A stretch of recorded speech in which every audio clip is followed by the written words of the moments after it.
Good morning, everyone. You're very welcome. Thank you very much for joining us. Really pleased to see you here. And for those joining online, if I can just tell you, we'll be recording the presentation, part of the event, but not the breakout session. So do feel free to turn your cameras off if you need to. There will be a Q&A session after the main presentation. So those online, perhaps if you could put your questions through SurveyMonkey link in the chat. We can read them out in the room. I don't know how that works, but apparently it's very straightforward. So that's the business end of things. Warm welcome to you all. We launch today what is the latest in our series of independent research reports on human rights after Brexit. And it's terrific to see such a wide range of experience and expertise represented here. We look forward as much to hearing what you have to share with us, probably even more so, in fact, than what we have to share with you, although we are very proud of what these women on my left are going to share with you today. The Commission, along with the ECNI, Equality Commission Northern Ireland, took on a new oversight role in 2020 under Article 2 of what is now the Windsor Framework. And for those of you unfamiliar with it, but there's nobody in this room who I suspect is unfamiliar with it, it's the UK Government's commitment to ensure no diminution of certain rights and protections in the related chapter of the Belfast Good Friday Agreement as a result of the UK's departure from the EU, and every bit of that actually matters. Two key aspects to that commitment. First, it means that certain EU laws which bound the UK before Brexit continue to set standards below which we in Northern Ireland cannot fall. Second, it means that if the EU increases equality protections under the 6 main equality directives, the law in Northern Ireland will have to match those standards. While hard won and much appreciated, the no diminution commitment is complex. Who knew? By no means the whole story either. In short, the post-Brexit rights landscape is multi-layered and has provoked significant anxiety and complaints around a lack of clarity and accessibility, and we understand that, and we're trying to work towards filling some of those gaps.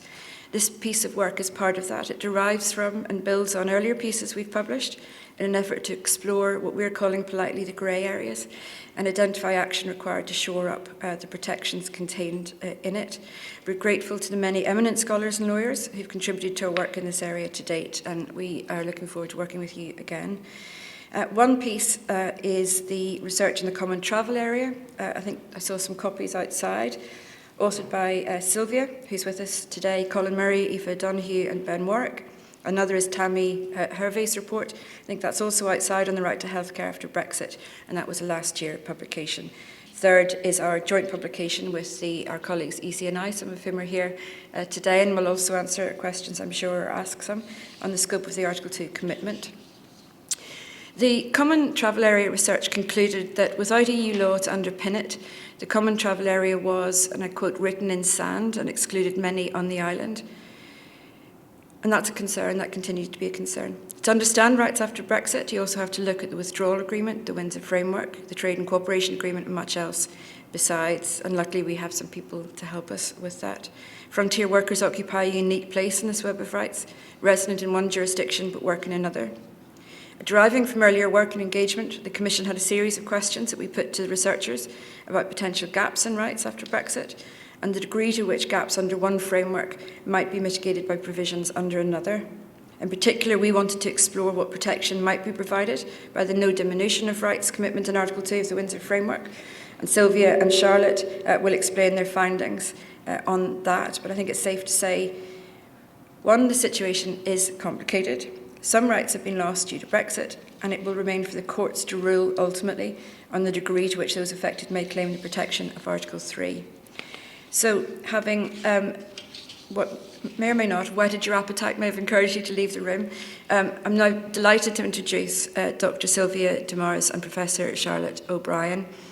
Before Sylvia takes up her position, let me just tell you a few words about her so you know how fortunate we are to have her. She has been a reader, Newcastle University Law School, since 2010.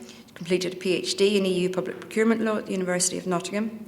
Her research interests cover a variety of aspects of EU internal market law, social security coordination and healthcare, comparative public law, Brexit and its impact on Northern Ireland. It's all the really hard stuff, the really technical stuff. She's given evidence to numerous parliamentary select committees on topics related to Brexit, and between 2018 and 2020, she was also employed as a senior researcher in EU and international law and policy in the House of Commons Library. Charlotte, and I think you're going to be sharing a little bit of the stage, leads the ESRC-funded EU Rights and Brexit Hub, conducting legal action research into the rights of EEA nationals in UK post-Brexit, has also led the EU Rights Project from 2012 to 2017. She's been researching and writing about the free movement of workers and citizens, including frontier workers, since 2008. An analytical expert in the EU Commission's Free Movement and Social Security Coordination Network, and recently was named Legal Academic of the Year at the Inspirational Women in Law 2022 Awards. And when it's takes you that long to introduce you speakers, you know you've got some real quality. So can I introduce you two and pass over to our two researchers? Thank you.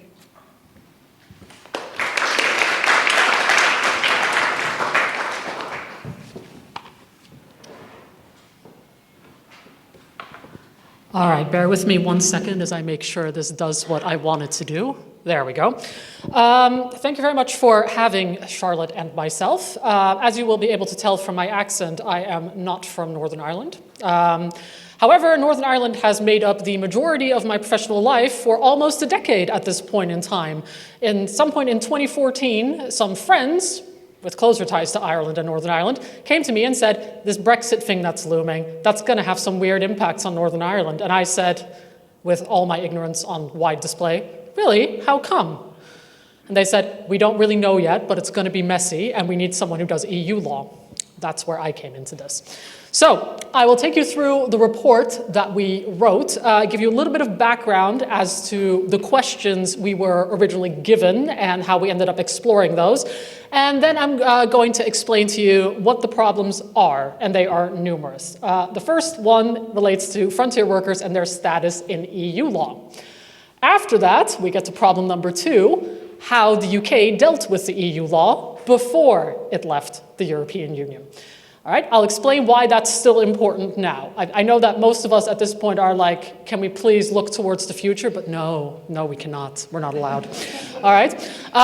Charlotte will take over by discussing the withdrawal agreement and what has happened in the UK to protect frontier workers with its implementation and with other bits and pieces of law that also apply to frontier workers. This has been one of the most complicated things I have ever worked on.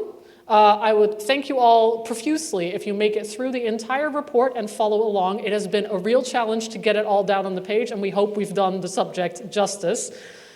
None of this is easy, I think is going to be my tagline for future work on Brexit. All right, a little bit of background. I think our starting point for the entire report is that, as with many things related to Brexit, the UK government was incredibly blasé about how any of it would impact on Northern Ireland, and in particular, the ephemeral, invisible border between the two. And insofar as there was public questions being asked about that border, they all seem to center on trade, where people were more or less forgotten in any of the big inquiries and the big parliamentary debates that took place around Brexit. And when you ask questions, the Westminster response was fairly typically, oh, well, it's a common travel area, isn't it? They can just go. All right. We did eventually then end up legislation that end up with a treaty that protected the rights of most people in the UK or from the UK who had an exercising freedom of movement. But, and I'll come to this in the next slide, the withdrawal agreement takes a snapshot of that law and focuses on the big picture, meaning that it seems to address most of the problems of the very typical EU national who picked up sticks, moved to the United Kingdom when it was still a member of the European Union, and now lives there and would like to stay living there. Frontier workers are slightly different kettle of fish. All right? They have slightly different problems affecting them. They're covered by slightly different laws. So again, the withdrawal agreement, at face value, it mentions them, but did it do enough to cover all the different ways in which people might work between two countries or live in one country and work in a different country? And then finally, obviously, and you'll forgive my skepticism, then we had to look at what the United Kingdom did with this treaty.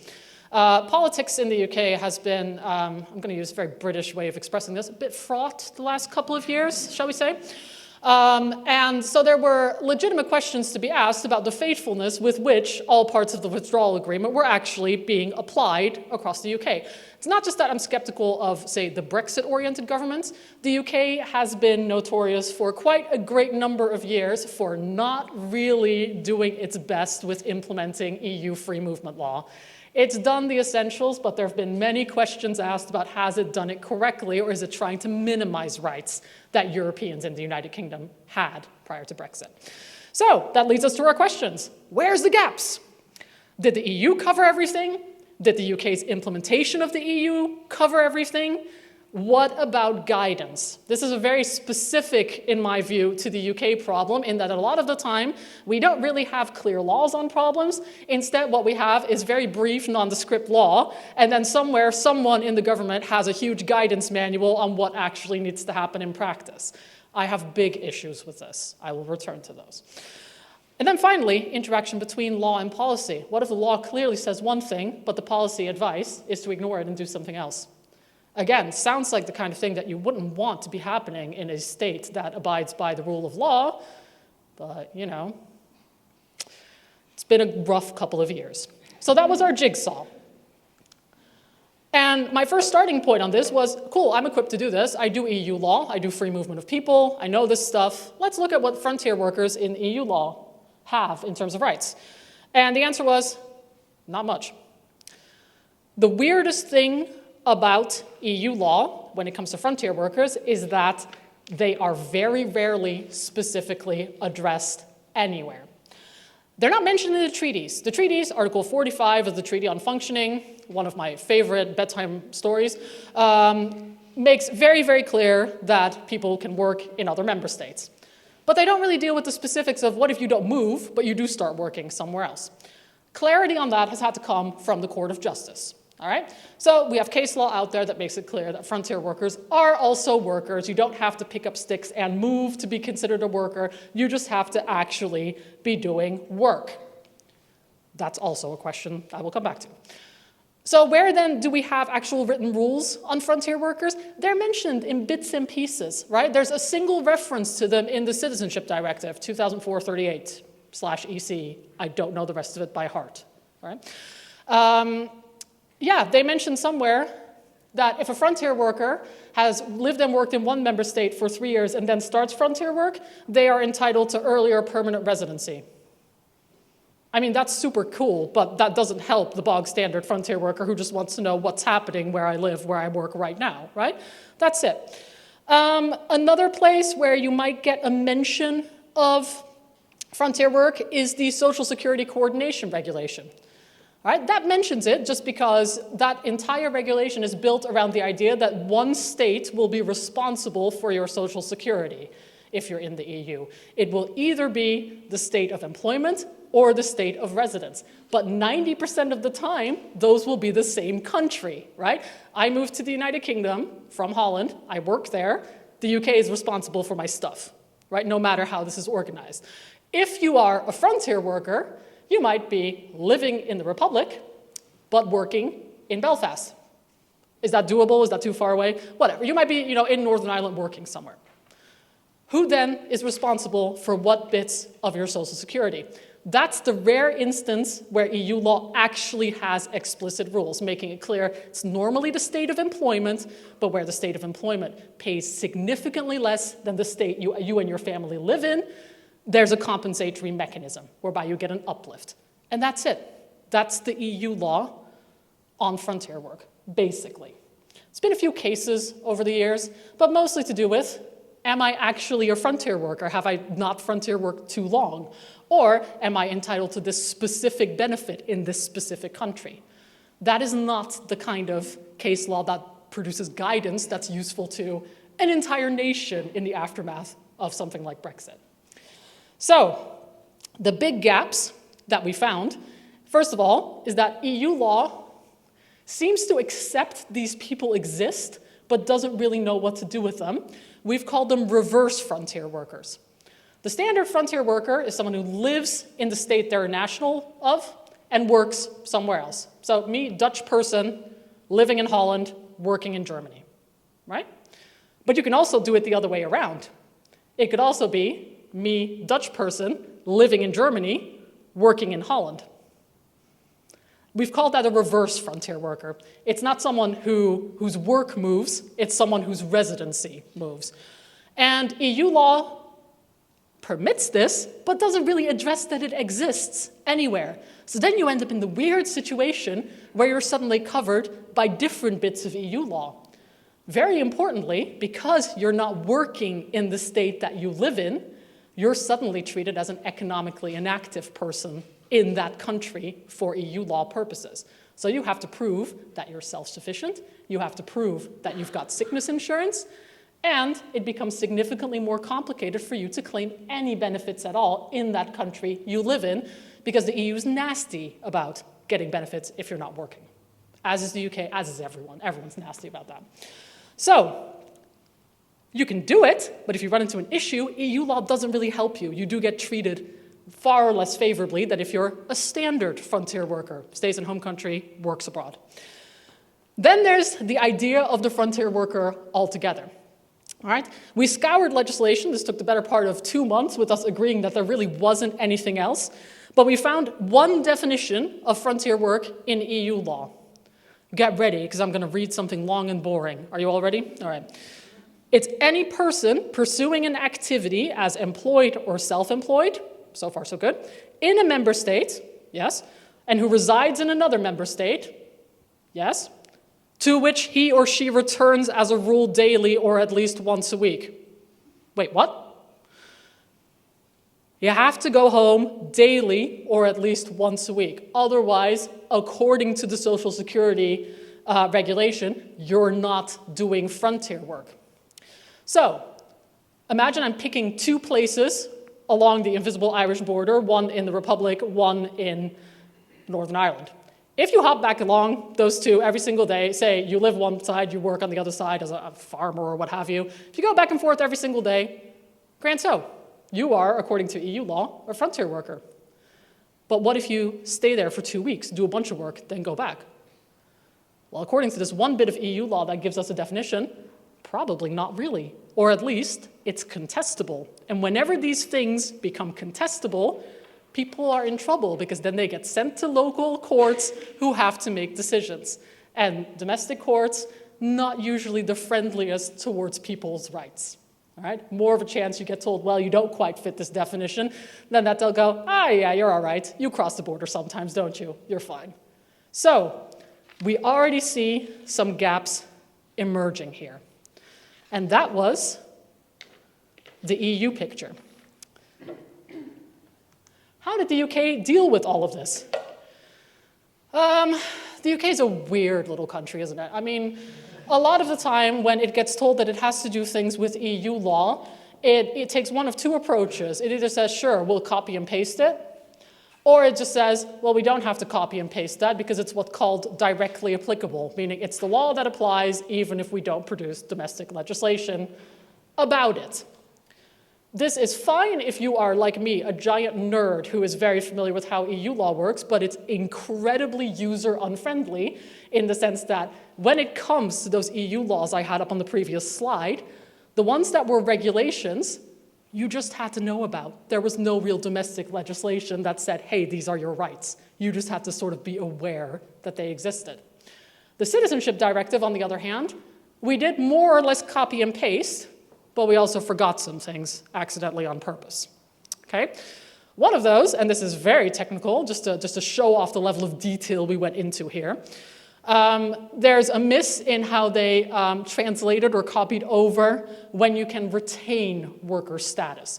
So EU law is not very nice, but sometimes nice enough to accept that you might have an accident at work or you might have had a child or something, and so you're not working for a short period of time, not by choice. You get to retain your worker status. The way that the UK copied that over, they said, yep, workers retain their worker status. This includes frontier workers. And the EU added, and so do self-employed people. And the UK said, nah, we're not going to add that bit in. For frontier work in particular, that's a big problem because a lot of frontier work will be on the basis of self-employment, short-term contracts across the border on a regular basis. All right? The other thing they didn't copy over, and this will surprise probably no one in this room, is the general commitment to equal treatment of EU nationals in the UK. Very clear provision in the Citizenship Directive that says you'll be treated equally to all home nationals in the country that you live in. And the UK just said, just not there. It's just not there. It's hard to say if that has made a practical difference because that's more down to what decision makers on equal treatment decisions actually did in practice. So then we dove into the social security legislation in the UK. I do not recommend this as a hobby, all right? It is Byzantine and very, very complicated, and I know more about the benefit system now than I thought I would ever need to as an EU lawyer. But the long and short of this is that the social security legislation in the UK, which should have reflected this EU equal treatment commitment, just didn't really mention it. Said fun things like, if you are ordinarily resident in the United Kingdom, you can have some benefits. All right. Well, who's ordinarily resident in the United Kingdom? No one. Or they said fun things like everyone in the common travel area is ordinarily resident or habitually resident in the United Kingdom. No mention of EU nationals, all right? And then we went digging some more, parts of the HRMC legal advice casework database, things I did not know existed prior to this project, and found a 300-page manual that in some sections says Europeans, and then has a guide on what decision makers on benefit applications have to do when they get an application in from an EU national. And there somewhere it will say an EU national will be ordinarily resident if they're here under the EU rules, complying with the EU rules. Would an EU national have known that? It's anyone's guess. Again, I found this stuff, but I look for things that are difficult to find for a living, right? I mean, some people call me an academic, but really it's more like a detective, at the best of times. This stuff is not accessible, all right? It's really, really not accessible, and it doesn't comply with the spirit of the EU law in question, I would say, in that the relevant legislation hasn't been clearly changed to reflect the rights that people did have. Now, I said I would explain why I'm hammering on about the pre-Brexit scenario. It's because if the UK were not complying with its EU obligations before Brexit, that too is captured by the Article 2 of the Windsor Framework. I'm going to pat myself on the back for not calling it the protocol. All right, Windsor Framework Article 2, non-diminution requirement. If we were supposed to have certain rights based on EU law in the UK, it doesn't matter that we didn't have them before Brexit either, that the UK got those wrong. We should be able to get them now because they were rights stemming from EU law. So if there are social security claims based on equal treatment that were missed because the legislation doesn't reflect this, that can fall within an Article 2 claim even now. Right? UK having done a bad before Brexit doesn't mean it gets away with one. That's the beauty of Article 2. So that was the mess that we arrived at, and then it got worse. Over to Charlotte.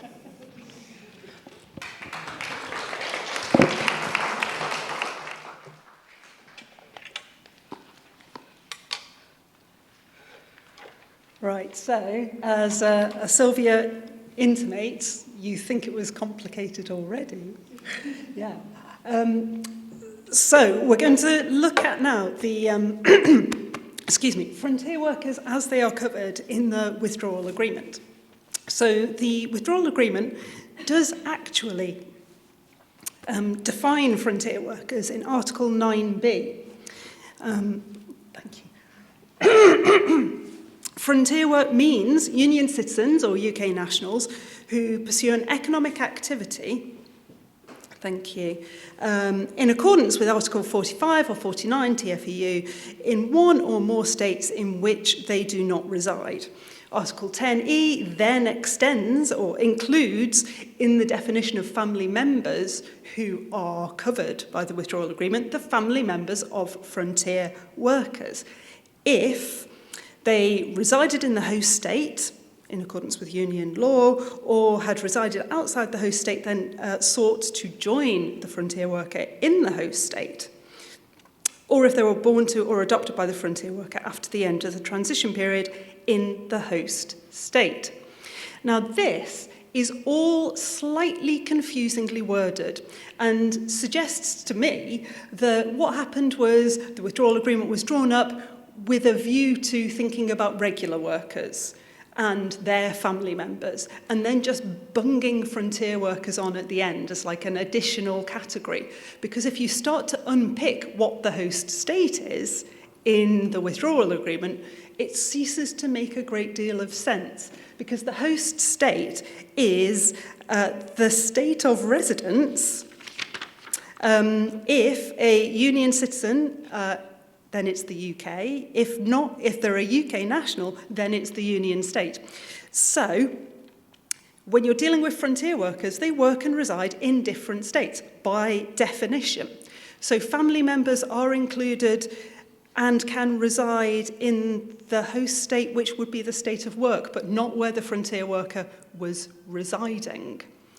That's going to be a slightly unusual combination, configuration of circumstances. Now, you might think, well, if the frontier worker is residing somewhere and it's their home state, if they're a classic frontier worker, then why would their family member need that right of residence? Well, their family member might not be an EU national. Their family member might be a third country national.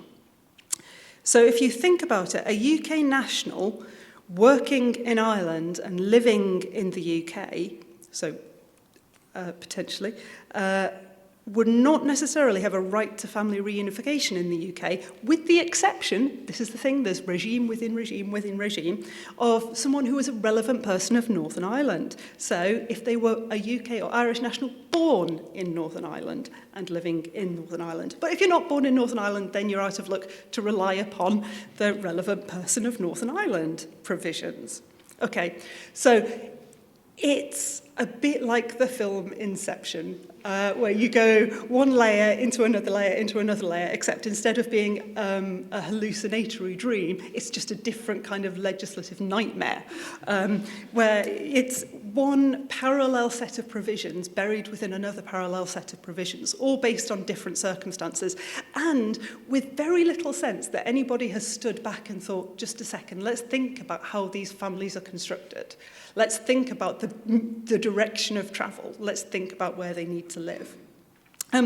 Now, people who fall within the scope of the withdrawal agreement, which would include frontier workers, do have residence rights, though question mark, as I say, over where those residence rights are held, under Articles 13 and 15, the temporary and permanent residence rights, which the UK has given effect to through the Article 18 provision on they've exercised the right to make it a constitutive scheme, the EU settlement scheme.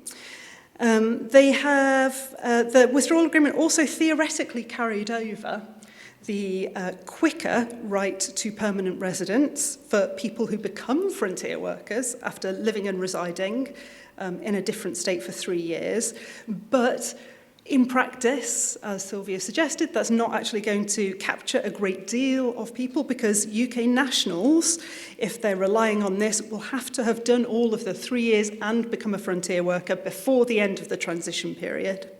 Some union citizens can benefit if they live and work in the UK and then move, but not if they live and work in an EU state and then seek to work in the UK. So exceptions to exceptions to exceptions. In all, the withdrawal agreement has a strong emphasis upon the idea that people's rights need protecting to reside and to continue to reside, and we should be removing obstacles to reside. It's an understandable focus because that's the vast majority of people who are caught in the Brexit process, but it does mean that frontier workers are a bit of an anomaly in all of this. So frontier workers in the withdrawal agreement, the second bit, they have rights to enter and work which are specifically devised, explicitly directed at frontier workers. So this is unusual compared to EU law before Brexit, that frontier workers are explicitly mentioned several times, just not necessarily terribly well catered for. In Articles 24.3, which deals with employed frontier workers, 25.3, self-employed frontier workers. Article 26 suggests that the frontier worker permit scheme may be relatively declaratory in that it stipulates that member states or the UK may require frontier workers to apply for a document certifying that they have such rights. However, the UK has indeed made it a requirement. Article 23 extends equal treatment rights to people falling within the scope of the withdrawal agreement, which, under Article 38.2, is adopted without prejudice to the common travel area. So if there are preferential rights accorded to Irish nationals or British nationals, that is permitted. And under Article 38.1, it's possible for signatories of the withdrawal agreement to adopt more favourable rules than within the withdrawal agreement. They're not obliged to stick to the floor of rights, the minimum floor of rights. They can adopt more favourable ones. And these are lifetime rights. Unless and until someone ceases to meet the conditions under Part 2 of the withdrawal agreement. Now, the Social Security coordination part of the withdrawal agreement largely carries over the rights that existed under EU law. It carries over the regulations. The point where there's a bit of disjuncture is in enforcement. Oh, I should mention also that it's not just the regulations as they currently stand, it's the regulations as they will be amended in future. So whereas a large amount of the withdrawal agreement is about taking a snapshot of rights at the point of transition, with social security coordination, for people who fall within the scope, they are entitled to some degree of regulatory alignment, that it's a living document, that future changes in EU social security coordination rules should be adopted within the context of the withdrawal agreement. Now, when it comes to enforcement, the withdrawal agreement provides for the Independent Monitoring Authority to be set up as a mirror organisation to the EU Commission, and also the setting up of the Joint Committee on Citizens' Rights, and for supranational supervision of the rights by the Court of Justice of the European Union. However, there's a whole host of issues about accountability and accessibility and enforceability that arise around these points of enforcement. So, for instance, it's not really possible for any individual to contact the Joint Committee on Citizens' Rights. And when it comes to the Court of Justice enforcement, their jurisdiction ends 8 years after the end of the transition period. So the clock is ticking. We're talking the 31st of December 2028. Unless this is updated and amended and extended, CJEU supervision will disappear, which will create questions about, well, how effective are UK courts going to be at upholding the rights here?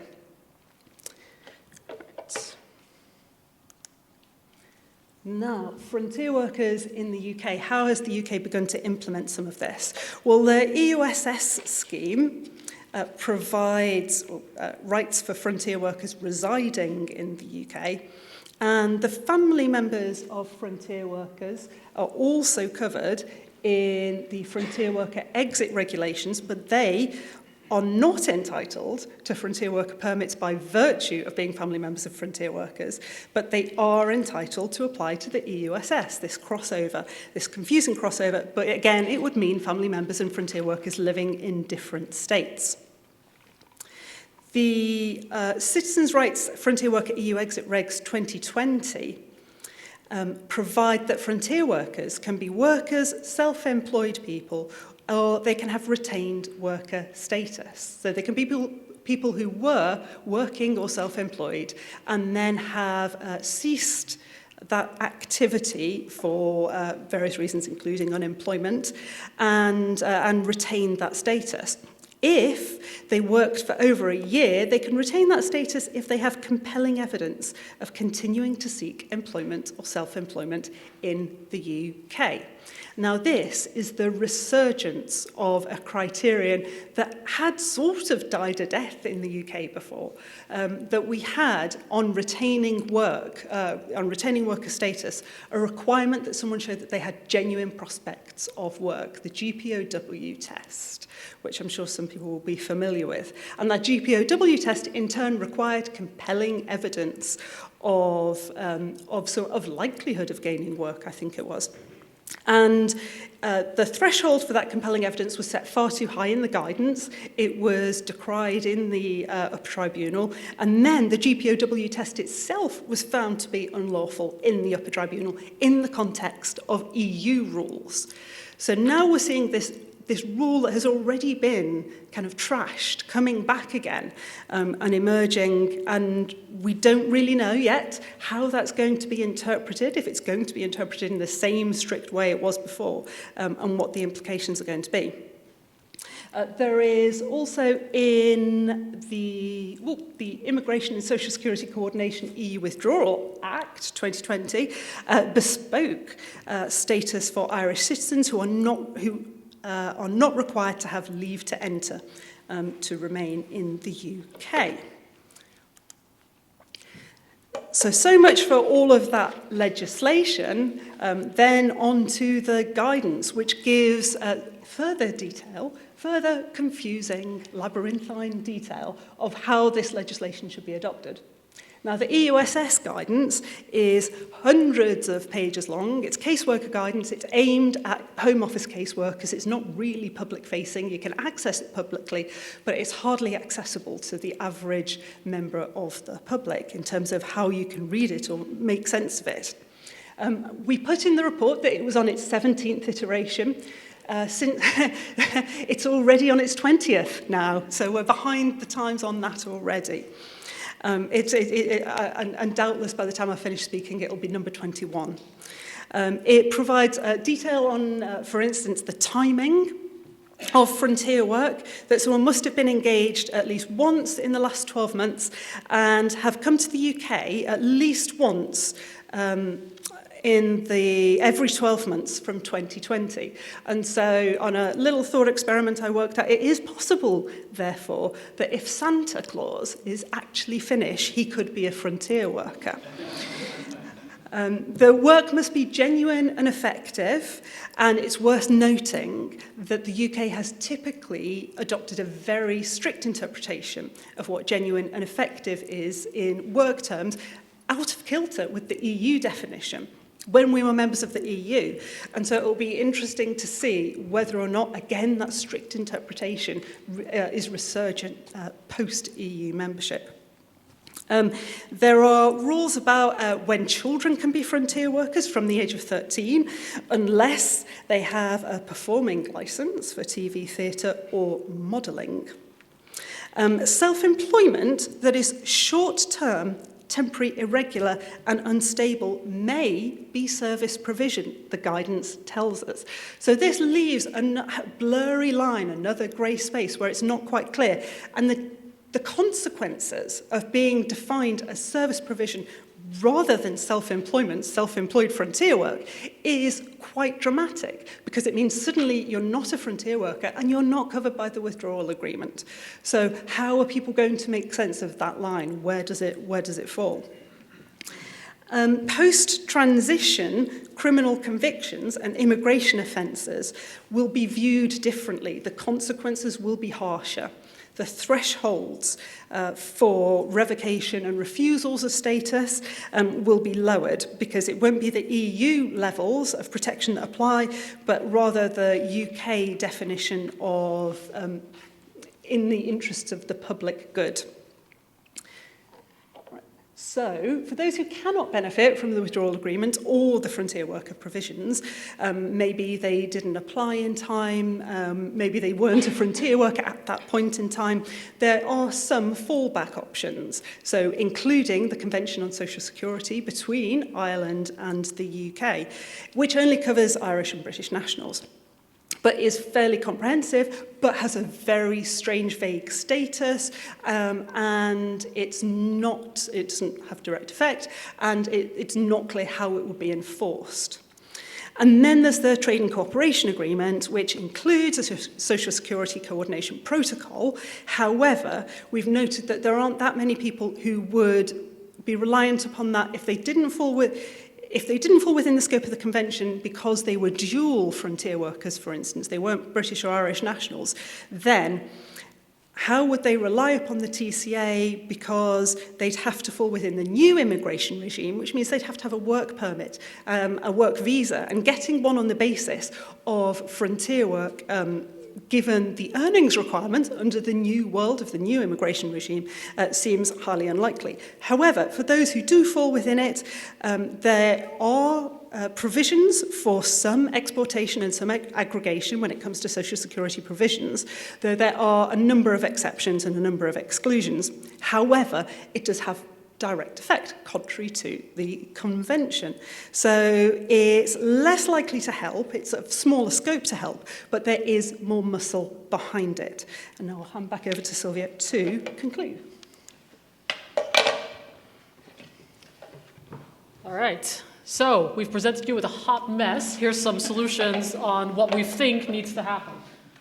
We've gone for a combination of sort of like, dream universe and pragmatically possible here, and that we aimed for the stars and then recognized that the stars seem unlikely. I don't know how the rest of you feel, but I don't really get the sense that anyone wants to crack open the withdrawal agreement again, right? So, a number of things that we think need doing to really make sure that frontier workers don't fall in the gaps that these overlapping, mismatched pieces of legislation provide. The first one is pragmatic. It's to do with social security legislation in the UK, in that it would be great if there would just be clarity on what rights are held by those with different statuses in the UK, as opposed to simply relying on obtuse terms like ordinary residence or habitual residence. They could very easily make clear that if you hold this and that status, you are entitled to X, Y, and Z in legislation. All right? That legislation would obviously have to be amended regularly because they keep changing how Social Security works, but that's a them problem, not a me problem, shall we say. If there is reluctance to improve the legislative regime, they could also make big improvements by just actually issuing guidance for people rather than for caseworkers in the Department of Work and Pensions and the Treasury. Yeah? A lot of, as Charlotte said, we've looked through some of this guidance and it's 300 pages, and unless you know what you're looking for, it's not going to make any sense to you. You're not going to have a clue what you're entitled to. I've been dealing with this kind of stuff for 10 years, and there are still times where I'm not sure what guidance I should be looking at because every single immigration status in the UK changes its name regularly and comes with slightly different entitlements. So at that point in time, why not put something out that makes clear to people what they are entitled to? This would be user-friendly and easier to do than getting legislation through Parliament that improves UK social security legislation. It's not a comment on the willingness of this government to do this, just a comment on the time it takes to get anything through Parliament, right? I would like a quick fix, basically, and then a better fix. All of the fixes. All right, on the definition of frontier worker, we have a weird situation here. The frontier worker in EU law remains a frontier worker who seems to travel up and down daily, right?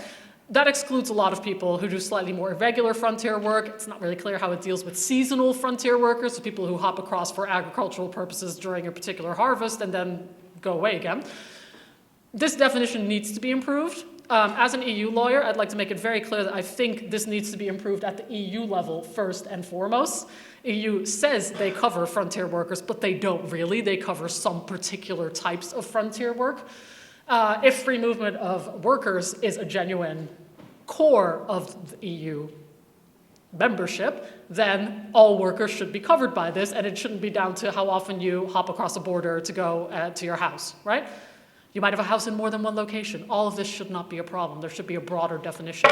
Sorry. Now, UK law has actually done a slightly better job than the EU original and the withdrawal agreement themselves did, in that the UK offers the frontier worker regulations, as we call them in the report, actually allow for slightly more irregular travel. You can, in fact, as Santa does, come across once a year, and that more or less covers you.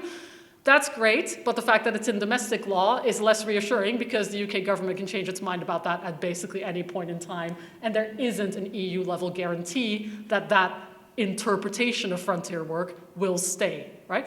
I would thus like a negotiation with the EU.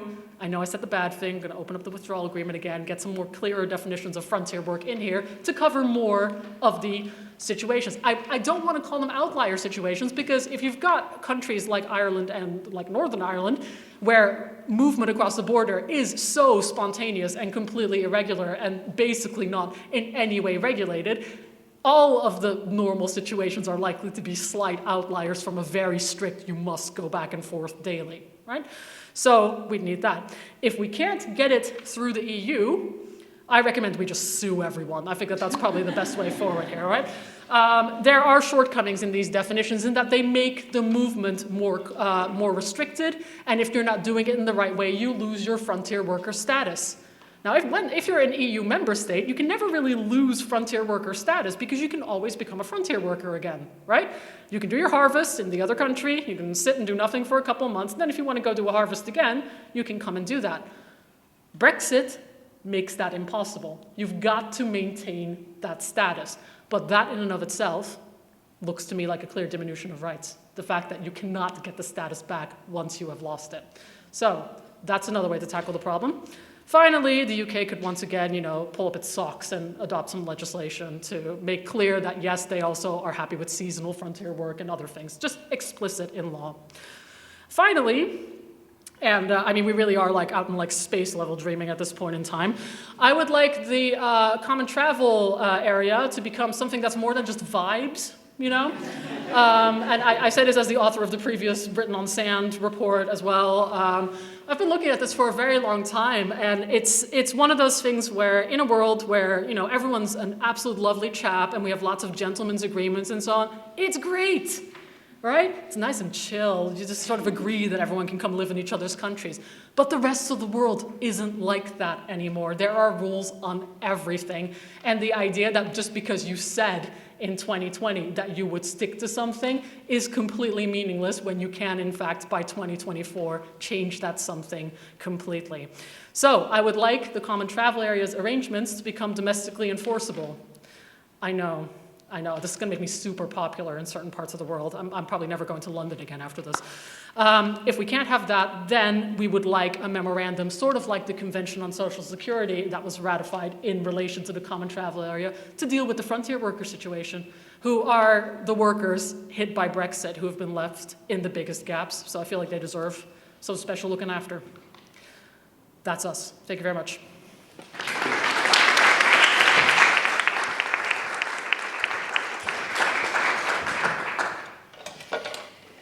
Right, I'm going to extend the time because we can't let these women go. We've got a few minutes for Q&A before we start a panel discussion. So do you want to indicate, or somebody tell me what's from the online questions? Question here. Hi, thank you for that. I'm Patricia Quinn-Duffy from the Department of Health. And yes, I spent a lot of time working my way through the withdrawal agreement and the TCA and in negotiations with Ireland on the healthcare MOU. I have to say that we have always had a difficulty with the definition of a frontier worker because of the porous nature of the border. One of the things that we had real difficulties around was how often, as I explained to people in England, yes, in England, somebody will come and travel and it will be a reasonable job because they will have to travel overseas to actually get to GB to do work. But if someone is working in a shop on a Saturday across the border, is that defined as frontier working? So the actual scope and breadth of a frontier worker in Ireland, Northern Ireland, is so much broader than the rest of the UK. On that, in terms of frontier workers, I know there's some definitions of cross-border workers which seem to be slightly more of the service delivery, and they have less rights within the EU law than frontier workers do. In terms of that and the definitions of Northern Ireland, can you sort of talk about what you would like to see as a definition of a frontier worker? You know, that you said you'd like it to be clearer. All right. If you go through the entirety of the report, and I'm not expecting any of you to do that right now, don't worry, but we flag several types of frontier workers that are clearly not entirely captured by what the EU considers to be a frontier worker. Again, they visualize it as the more extensive forms of travel, right? Which seems silly, because to me, the idea of the frontier workers, things that I think of are places like Luxembourg, where you are so close to 3 other countries that it's very likely you live in one and work in another.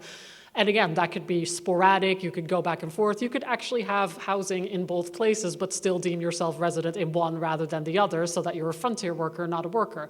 This all should be possible, but it's not made clear. That said, I absolutely do not want to be the person to propose a definition of frontier work that suits the island of Ireland. I do think that the withdrawal agreement has set up a whole slew of committees now, like the Windsor Framework introduced another 3 that do slightly different things, I think, who should be looking at something like this and coming up with definitions that actually capture most of these people. I would say that they can start with the clear shortcomings that we have identified and then have a discussion about what is reasonable given what life is like on the island of Ireland. Obviously, someone who, travels home once every 6 years, I think we would all struggle to describe as a frontier worker. But what about someone who exercises the same pattern of movement every year, but only for 3 months? What are they, and what should they be covered by? The starting point for all those queries should be, what would they have been covered by when we were in the EU? And we should try to mirror that as much as possible. So would those people have retained their worker status? If so, it should be possible for them to remain frontier workers now as well, if that makes sense. Sort of the movement that would be once a year in terms of ordinary residents, if it's regular, the UK case law would suggest that those people are ordinarily resident in both anyway. So that there would be that sort of provision for them as well in terms of particularly healthcare. As I said, we were surprised that the UK had done something nice, right? It seems like they actually, for once, looked at the EU law and thought, we could do better than that. Let's be generous and make everyone a frontier worker. There are leanings in that direction, but my concern about this is that it's in a statutory instrument. It's not something that's actually guaranteed by the withdrawal agreement itself, and so it could change at any moment in time. I'm not happy with that. Charlotte, do you want to? Yeah, I was just going to add that, as always, the devil's in the detail as well, that my concern is not just about the definition of frontier worker, but how easily it may or may not be lost as a status. And so there will be questions around how the UK, in particular, adopts its genuine and effective criterion or the compelling evidence that's required in order to retain frontier worker status.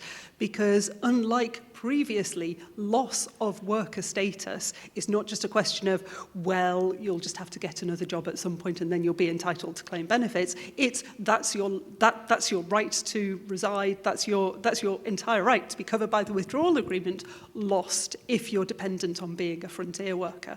And it's one thing that's noted in the report, that there's a risk, in particular, of people who are in the gig economy, who are working shifts, who have significant interruptions in their periods of work, of suddenly being found to lose their status instantly and irrevocably. Do we have any online questions? No, we don't. Can I suggest then, because we do have more time to discuss particular issues as they arise, both in the discussion panel and then in our group discussions, can we move on then, please, to our panel?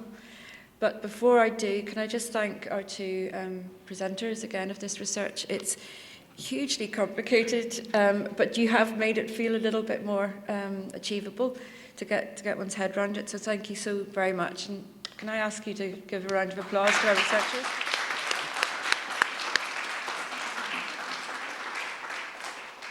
But they've been very good. They've sat at the end waiting for their turn. Our two panellists were delighted that you could join us as well, because what you bring is also that practical experience. So we have Una Boyd on the end. Una is the Immigration Project Solicitor at the Committee on the Administration of Justice, an independent human rights organisation based here in Belfast. She has significant experience in the field and is a former chair of the Law Society of Northern Ireland's Immigration Practitioners Group. And we also have Annmarie O'Kane. She's in the red jacket, is the information manager for the Centre for Cross-Border Studies. And in that role, she manages the Border People Project, which provides online cross-border information for people living in Ireland and Northern Ireland, especially those living in the border region. So there are people here today and also online, I suspect, who want to speak to them again, and you know where you can get some more advice. But what I'd like to do, if I may, is to start maybe with Annmarie and ask you for your initial thoughts on the research, and maybe in doing that, bring in some of your experience of practice and how it resonates maybe for people you're dealing with. So, thanks very much, and wow, because this is really, really complicated stuff, but this is real life here, you know. So the topics being explored here today are absolutely relevant to the project that I manage, Border People. So have I a bit of, okay. It provides very practical, everyday information to people who have cross-border lives. And the majority of those people who reach out to us in the project are British, Irish, and sometimes EU nationals. That's typically day-to-day, the people who reach out. Now, over the years, they reach out to us for lots of different reasons, but it is predominantly cross-border employment that's the spark that sets off all of the questions that they might have for us. So they see an opportunity across the border, they take it, and they ask questions after. And then whenever they come to us, we look for the answers to their questions. Most frequently, they're found in EU legislation. So prior to Brexit, and I've been working in this job now for nearly 15 years, so I can really say that I felt that there was a growing confidence in the cross-border labour force that we had here. People weren't keeping their head down anymore and just taking that job and hoping for the best. They're held high and were feeling confident about the right to take that job across the border, the right to be treated well and treated equally, the right to healthcare should they get ill at work, the right to access social welfare. If they're too ill to go to work, they'll get illness benefit. Upon retirement, they'll get their pensions. Their family benefits will be looked after on a cross-border basis.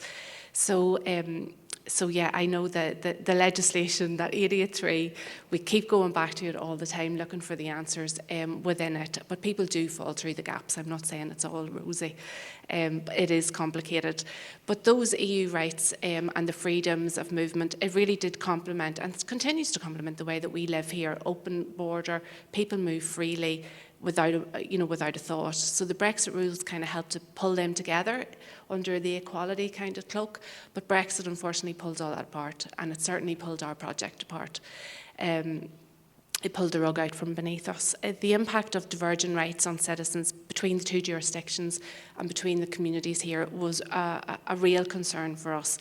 And the report today really does lay out how scattered they really are scattered people's rights now, whether it's among the withdrawal agreement, the framework, the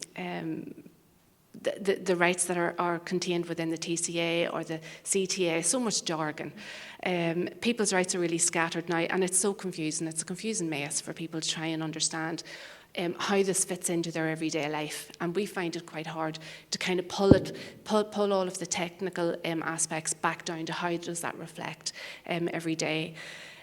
So the report certainly does lay out how complicated it is, and I've only read it once, and I think I'm going to need to read it a few times before it really sinks in. But some of the things that did jump out, and the first thing I suppose is quite obvious, the fact that it concentrates solely on frontier workers. You know, they're not an afterthought. Frequently, the frontier workers are grouped together with migrant workers, as you mentioned, and so it's great that this report doesn't do that. They are a very different group. They have different needs. They live their life in a different way to migrant workers who've upsticked and actually moved and have to settle in a place day to day. These people juggle their life between the two jurisdictions. They live complicated lives. So it's great that this report focuses on them. They aren't that afterthought, because frequently, especially with government policies, they are an afterthought, they're an add-in, and you can see that happening. Now, parts of the report, I'm only going to mention a couple that did really jump out for me. The section on discrimination really did jump out. The fact that you touch on indirect and direct discrimination, where rules are actually put in place, visible to see, or just maybe common practices that make life significantly difficult for frontier workers and significantly disadvantaged people. And that made me think about how does that happen in real life here? And the example that you use in the report mentions a kind of strange employer incentive for funeral benefits. So in the event of their death, a funeral in NI or a UK-based funeral would be covered by that employer, the expenses. But that's not going to be suitable for cross-border workers who are resident in the other jurisdiction. So that made me think about that's a 30-year-old case. What's happening now? And some of the things that jump out are the employee incentives that we see now on a cross-border basis for healthcare or for income protection plans, which are great if the person is working and living in the one jurisdiction, but they don't work if you're living in the other jurisdiction. They don't work at home. And also opportunities to work from home. They're often now not offered to cross-border workers. And they're sometimes often overlooked for promotions that have that add-on of a bit of additional flexibility that they can work from home. And the reasons that they're overlooked or they're not offered the opportunity is linked to the rules around cross-border taxation, complications in cross-border social security coordination and employment law. And all of this has gotten really, really tangled up at the moment. And we need government policies and initiatives that actually seek to address this, because there are huge issues coming down the line at the moment where employees, cross-border employees, are definitely being discriminated upon because of this new phenomenon of working from home, these trends. Now also then, of course, the report touches on the frontier worker permit, and launched at the last moment. Did it reflect what we needed here? How is it working in practice on our border? We don't know, because it's not transparent. There's no regional data. There's no questions coming through to our project, which is a real worry. The application's online. It's only in English. And the first question that the online application asks you is, where do you intend to live in the UK? So it appears on the first question not to be relevant to this jurisdiction. So how many people haven't bothered to apply and really should have applied? The other part that you mentioned within the report is about the fact that there's so little legislation and we have to rely on guidance notes isn't good enough at all. And I think that is a huge problem, and we've been keeping an eye on that ever-changing guidance notes for the Frontier Worker Permit scheme, and we're still getting our head around it. And Una and I, our heads have been wrecked trying to figure it out, to be honest. I'm almost finished. I really could go on all day because the report's fantastic. But a long-standing worry of mine is addressed as well in the report. The fact that Irish and British citizens have been nudged away from trying to protect their rights and hold on to their rights that they have had for many years under the Withdrawal Agreement. This has always been a worry of mine. Once we started to kind of pull back the covers of the Common Travel Area and we understood just how fragile it was at the start, but now it's ever more fragile without its underpinnings in EU legislation. The fact that Irish and British citizens have been nudged on both sides of the border. The governments on both sides have said, don't worry, British and Irish can apply to these things, but they don't need to apply. Don't worry, we have the Common Travel Area. Huge red flags, and it's something that I've been shouting about for quite a while. So I'm glad that that's in the report because it is a huge issue. But I suppose for all of this and loads of the other bits that's in the report, I would say that it's really difficult for people to understand how this connects with their real life. Whenever they have a question, then they go to the advice sectors. How do the advice sectors support them with their questions then? Because if they're lucky enough to find the information that they need for frontier workers in a guidance note, if they're lucky enough to find it and understand it if they do, always they go looking for the legislation that it's secured in, that it's grounded in. and frequently they can't find that legislation. So that knocks the confidence within our advice sectors, north and south, about providing information to people with really, really complicated cross-border lives. So I would say going forward and using the valuable information that's in this, capacity building for the frontline staff in the government offices, for the advice sector workers who are trying to help people with the challenges that they face, and with the right support within the advice sector and helping them to understand the ins and outs using these types of reports, they'll find the legal cases. The people that are out there walking around, they will be able to identify, oh, this is a right being diminished. Come into us, we'll help you with this. Because there's also, the time frame, they need to act quickly whenever they spot that rights have been breached. So I suppose just making sure that the information is out there, making sure that it's clear. We'll keep plugging away with that with the project. But just to say congratulations to everyone involved in this report, to the researchers, to those involved in the production. This wasn't easy. I know that this melted your head. So I would really like to say well done and thank you very much for giving it to us, because we need this information. Thank you. Head melt is definitely the way I'd describe it. Una, I wonder, could you maybe reflect similarly on the research from your perspective? You've been doing a lot of work at CAJ on the rights, and maybe just share with us some of your perspective from this morning as well. Just to follow Annmarie and say thank you. The report it's incredibly valuable, and it's not just because it's very comforting to sit here and have two experts like this also say this is really confusing and complex, and you kind of go, it's not just me.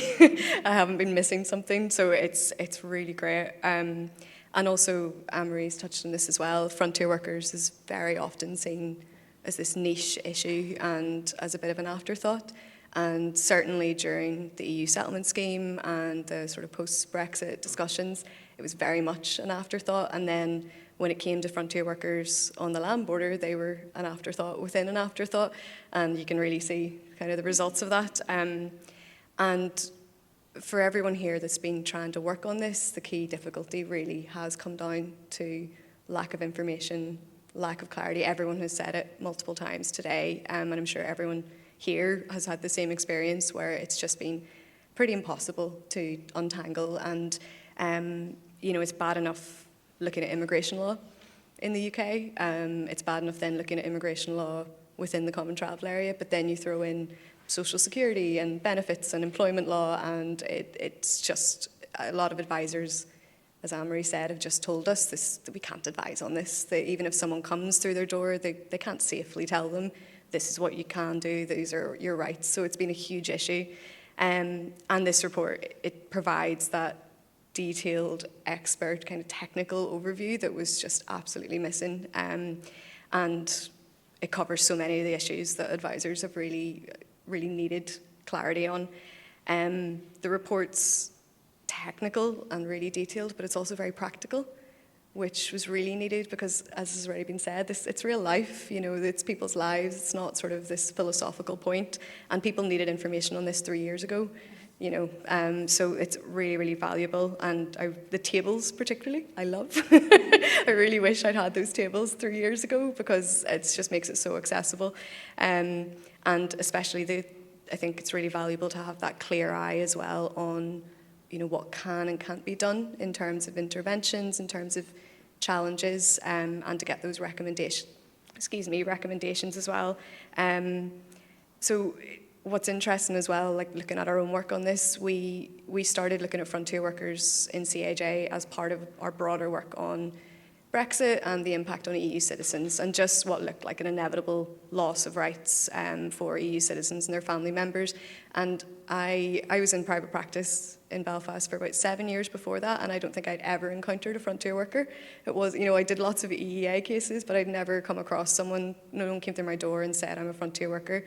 So it was sort of a new element even for me that came up in the middle of looking at EU citizens, and it just instantly became clear that, again, it was an afterthought, that we were worried about EU citizens, but this was another group that we should also be worried about. And back in 2020, ourselves and 16 other organisations, including Centre for Cross-Border Studies and Border People, actually wrote to the UK government, and we listed all of the things we were worried about, basically. The scheme had just been announced at that point. Very late in the day, I think it was October 2020, when they actually just announced the scheme, never mind, it was 3 months before the end of the transition period. So we wrote this letter saying, look, you haven't thought about Northern Ireland, here's all the things that we think could be an issue. And what's depressing and interesting is to see some of those things borne out now in this report 3 years later.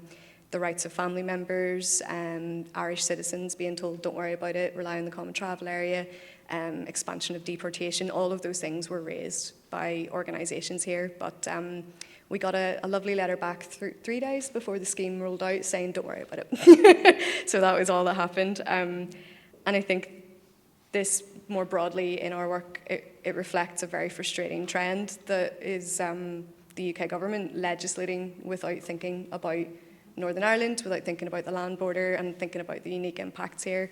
And Frontier Workers is just such a clear example of that, and so many of the things that you guys have highlighted. You know, like you said, no one stood back and went, hang on, how does this actually work? How does this impact people? What's the reality on the ground? And we've seen that so often. We saw it with electronic travel authorisation just being applied at the land border, the Illegal Migration Act, sure, it applies at the land border.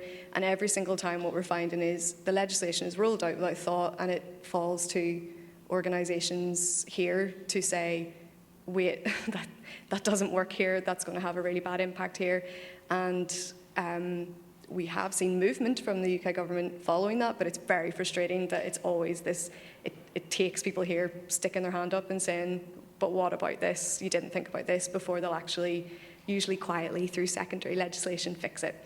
And this is another example of that. And that's where a report like this is really, really valuable, because it is doing what the government didn't in a way, and actually setting things out clearly, looking at the different scenarios, and as Alyson said, it's filling those gaps. So it's really, really valuable for our work. Thanks. Everyone has mentioned, or I think used some variety of afterthought. A lot of it is afterthought. And we've been warned that that really shouldn't happen. We were hopeful that government would start to maybe engage a bit more and think through the issues a bit more carefully, because we know this is, everyone said it's very complicated, but it's not just academic, it's very real, and you're making that very clear, and it has a very profound impact on people living and working on the island of Ireland. So we certainly want to be able to work more closely and know what's going on in advance, and consult maybe with people like yourselves. Do you get the impression that government has realised that they haven't thought through all of the issues, and that a little bit more work maybe needs to be done? What's your sense? I think it depends on who we mean by government. Again, if I'm fantasizing about how this is all going to play out in the near future, I would hope that, again, the improved consultation features in the Windsor framework would get sort of a bite where perhaps noises from different parts of Northern Ireland were not being taken as seriously as they should have been in the run-up to all of this legislation. It might be more positive, especially because most of these rules will be found in secondary legislation, where, again, as Una said, it's easy to put a fix in without making yourself look horribly incompetent, like there's yet another part of Brexit that you got wrong and didn't do properly, which I feel no one is willing to at this point in time. The fact that there will be some, not perfect, but at least some incremental fixes possible to this, just by good liaising with different government departments rather than with the whole of Westminster and Parliament, gives me some hope that it might be possible. Whether there's appetite for that, I mean, we're running up to a general election, aren't we? Does anyone have appetite for anything anymore at this point in time? I would like to think that people are being started to be taken more seriously than trade, now that finally we've been able to put a pin in trade and said, well, it's not perfect, but this is about as good as it's going to get. And that's gotten majority support across the UK and across Northern Ireland. Beyond that, I would think that it's going to take a lot of individual cases being brought to the attention of decision makers to get them to recognize that there are not purely academic problems here, but real ones that need concrete fixes. If, as Annmarie says, this information that we have here can be used to start identifying who those people might be, then I think we can start seeing movement in the correct direction. I think the problem is probably correctly identified as one where the setup is so complicated and so many people affected by this will not have realized they're affected by it until now, that we won't have that bunch of people who are saying, hey, we are the ones affected by this, standing up and asking for that change yet.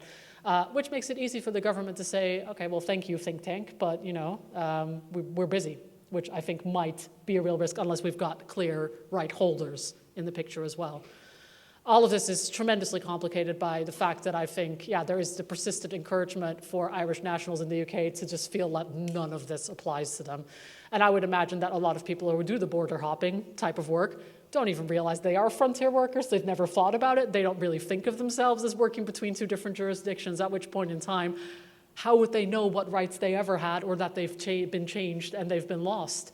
Again, I say this as an EU specialist. I knew what my rights were when I moved to the United Kingdom because this is what I did for a living. But the number of European colleagues I have who had no idea what rights they had and what they were meant to be doing to keep those rights and who panicked when Brexit happened,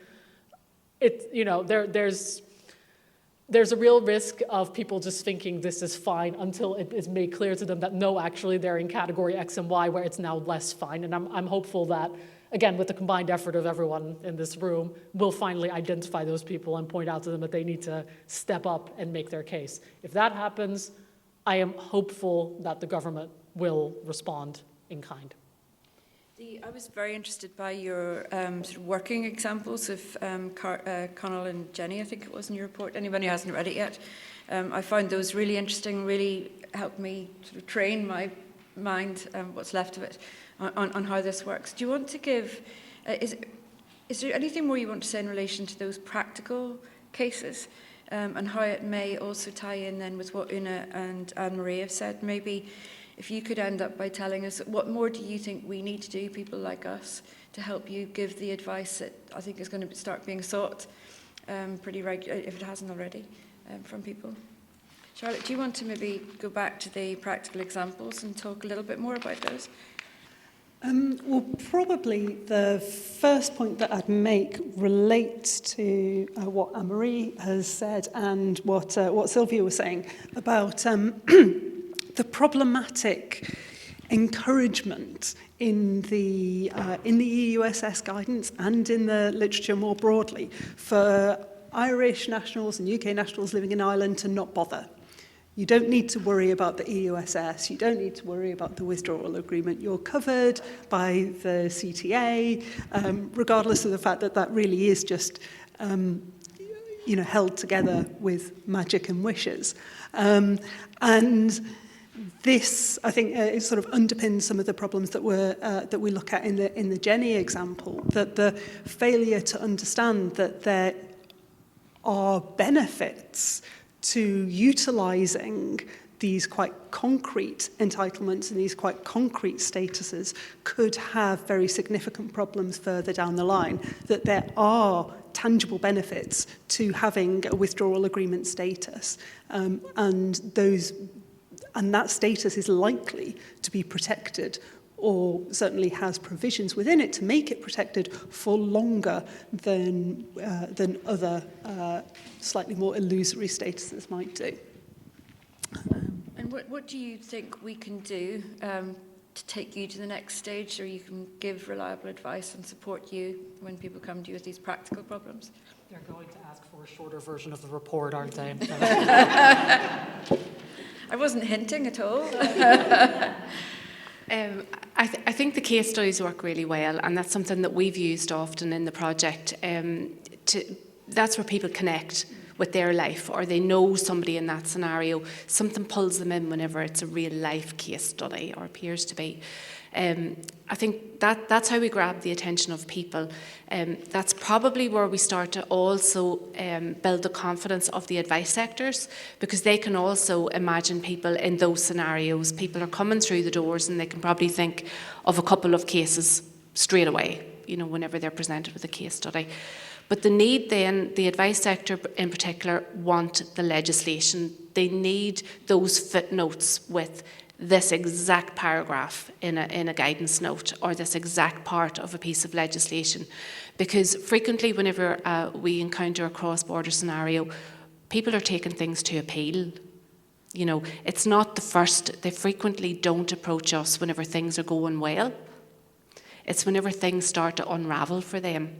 So the advice sector need very advanced information, but the pull is the case studies.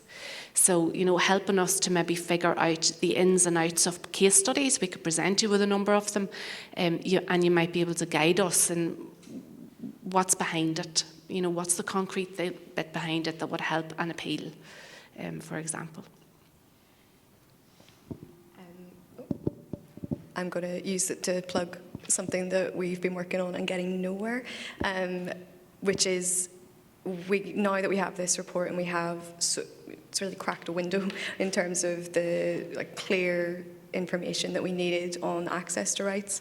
But what we now still don't have and what we don't know is what's actually going on in Northern Ireland on the land border. When they announced the Frontier Workers Scheme, we said with great confidence that this would be particularly impactful on the land border. We have the largest number of people who are frontier workers in the UK. You know, we were even worried that advice services would be overwhelmed by questions about it because it would be so focused here. And what actually happened was nothing. It was silent. It was, and what I found was talking to colleagues in London, where they were like, "Oh, we're getting loads." Actually, the businesses here have found it really useful, you know, for their office in Paris. And I was going, there's none in Northern Ireland, but there's loads in London. There's clearly something not quite right in that. And basically, we've been trying to find out what has happened. And, you know, anecdotally and with help from Ben Rusher's doing research at Queen's on this and has interviewed advisors. And the feeling on the ground is essentially that people maybe haven't applied and they don't know about it, they didn't know about it. The other concern is that people might have wrongly applied to the EU settlement scheme because that was advertised well. People have NI numbers, people have UK bank accounts. They might have totally misunderstood. And, you know, the Frontier Workers Scheme was announced 3 months before the end of the transition period, whereas they'd heard about that for years. So anecdotally, these are the concerns, but we just don't know because there's no data. The UK government doesn't publish sort of disaggregated data on the Frontier Workers Scheme. And we have worked with Centre for Cross-Border Studies, with local investigative journalists, with academic researchers to try and get this data. And all we're asking for is how many people have applied who either have an employer in Northern Ireland or an address in the Republic of Ireland. That would be a pretty simple indicator of how many people actually applied successfully to the scheme here. And the UK government said they don't collect that data. But it's an online application that asks both those things, so that's quite difficult to get your head around. They also then said that they just don't publish it. Through our FOI was refused, parliamentary question didn't work. So that's a real brick wall that we've hit that would make a huge difference because then we know if no one's applied, we know there's a huge issue. Maybe lots of people have applied and it went really smoothly, but we just don't know. That right now would be our biggest barrier that perhaps, and I think we can use this report now to kind of go back to that and try and push on it again and maybe be something that you guys can help with as well. That brick wall certainly is something we encounter all the time, getting hold of the information, the evidence you need to make the proper arguments. And surely government want to know themselves how these things are working because they're their policies. So how are their policies being implemented and where are the gaps and what needs to be done? So they need to collect it and then they need to share it with other people who can help them work out where things are going wrong or where things are going very well. So we're with you on that and we'll continue to do that. But maybe if there's anybody, I don't know who's out there listening, somebody's listening, please do collect information and share it with us. We need to know what's happening. Sylvia, yeah. Sorry, just Annmarie. Even just fixing that first question, if you could push to get that first question fixed, because in order to apply, you need to tell a lie in the very first question, you know, so that would be a start. I'm again going to sound like I just spent all my time looking at the Windsor framework now, but is there a way to get this on the radar with the working group on Northern Ireland and the Windsor framework, or with, they've now created a new body that isn't the working group but sits below it but informs what the working group is doing, I believe. So I forget what that one's called, but in any event, there's a range of not having to immediately call Westminster or the EU bodies that look at issues in Northern Ireland, and they are meant to talk to stakeholders. I believe some of you may qualify for that status. So I would see if they are not asking you, see if you can find someone who they are talking to, and if you can get information in through that route, because I would imagine if the request comes to the official bodies overseeing the agreement, the UK will struggle more to say, yes, we want borders, but we're not going to look at who crosses them. Don't leave us alone. You know, this is not a thing that's sustainable, I would say. This is something that we've been able to do, actually, to draw the attention of both sides, and also bringing in the Irish government side as well. The Centre for Cross-Border Studies has a group called the North, South, East, West Ad Hoc Group. Ad Hoc Committee on North, South, East, West Cooperation. So it's very much focused on maintaining the conditions, for cooperation between the jurisdictions. So we've been very lucky to be able to have access to those individuals, but getting a move on anything is always difficult. You can raise the issue, but then what happens after? I'm going to hand over now to my colleague Éilis Haughey, who's going to talk to us about what's going to come next. I don't know whether, Éilis, you want to say something about that, about our involvement in or sharing information going the other way? I'll leave it up to you. It's in relation to us being consulted on the various committees. Oh, those committees, absolutely. And Roisin Mallon there may have something else to say if anybody wants to get a penny for her thoughts. The two commissions together, when the Windsor Framework conversation was going on, proposed that the new subcommittees of the Joint Consultative Working Group should make space for one of those subcommittees to focus on equality and human rights issues, given the connection with the Windsor Framework. But we understand those are to largely focus on trade, because trade hasn't had enough focus in all of this conversation. So we'll continue, but I think that's a very good suggestion and practical, and I'm sure we can rework that as having a very clear trade connection that might interest those that are more resistant. So could I abuse my position very quickly just before we go into this to just ask the researchers if they have a final thought on the Article 2 question in particular in terms of diminution arguments that we understand are complicated again in this context, but just take a quick moment with that, and then I'm going to ask you all to rearrange the furniture a little bit. I think there is real diminution of rights, and I think that some of it might be harder to argue than other, but I'm not sure if I stressed this in the report. I think in a sense, you'll have an easier time because this is less of a politically toxic subject than the trade border, if that makes sense, where courts are likely to be reluctant to try to override whatever the UK government has agreed to as being a baseline. I would think that this is going to be slightly less controversial as long as the case is made clear that this was the right. It hasn't been translated in a workable manner. Therefore, there is a loss of rights. Can we see a restoration of that right? And Charlotte will go into this in more detail, but there are several clear ones with frontier work. The most obvious one is that you can lose the status, and if you do, you never regain it. That was impossible as an EU member state. Right? And I think in the context of frontier work, that's an easier thing to argue than making those arguments with regard to losing EU citizenship generally, where it's been tried and everyone just said, yeah, but you left the EU, so now you're not EU citizens anymore. We can't really do anything about that. I think it's an easier argument to make because it's not about the status, it's about what you practically were able to do with the status that has disappeared if you lose frontier worker status. And it comes with those equal treatment provisions and the idea that this should be for life, as it would have been otherwise.